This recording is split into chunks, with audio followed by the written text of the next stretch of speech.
Kako velik premik je to, kako težko je v bistvu kapital prinesti v to državo. Zdaj, verjetno se vsi strinjamo, da ne bo vedno 5 minut, da bo kdo rabil tudi par dni v prihodnosti, da se bo to odnihalo nekam, kjer pa upamo, da bo boljš, kot je bilo prej. In zdi se mi, da je zelo pomembno se zavedati, da te priložnosti, zdaj pa z vso skepso, manipulacijah in podobno, kot država ne smemo zamuditi. Zdaj, najdeli smo eno nafto, ne vemo še, koliko je, ampak zagotovo pa tekmujemo z vsemi v tem okolju. In včasih bo treba tudi kakšno jajce razbiti. Govorimo, da moramo paziti, da ne bo kakšnega ekscesa. Jaz vam zagotavljam, da ekscesi bodo. Jaz vam zagotavljam, da goljufije bodo. In če gremo kot država v to, se moramo sprejeti, da bodo tudi goljufivi icoti in tako naprej.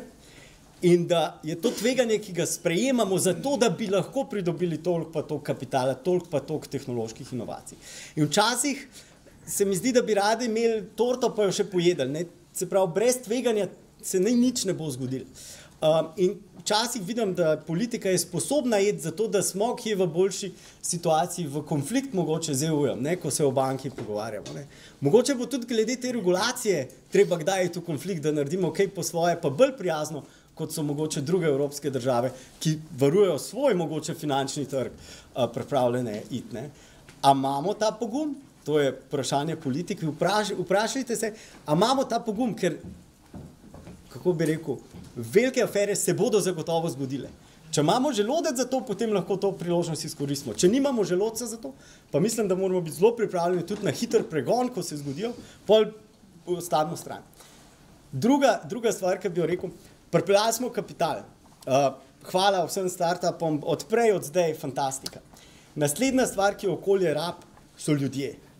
So ljudje, ki znajo prodajati na tuje trge, inženirjev imamo veliko, ampak Slovenijo bomo morali in za icote in za druga startup podjetja odpreti novi delovni, visoko izobraženi sili.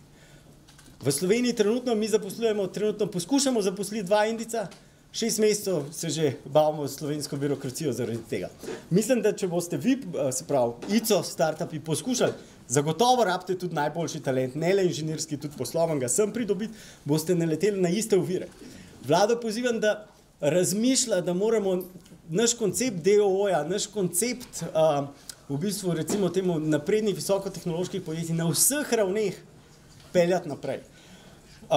Pa naj se gre za obsedenost za fizično prisotnostjo pri notarjih, ki je unikum slovenski, kar ovira mogoče ne icote druge DOO-je, pa do nagrajevanja zaposlenih za deleži, kjer imamo tudi katastrofo, kjer mogoče bojo icoti rešili kaj, ampak DOO-ji ne moramo brez enormnih težav nagraditi ustrezno zaposlenih z deležem v podjetju, takrat, ko še nimamo veliko profitov.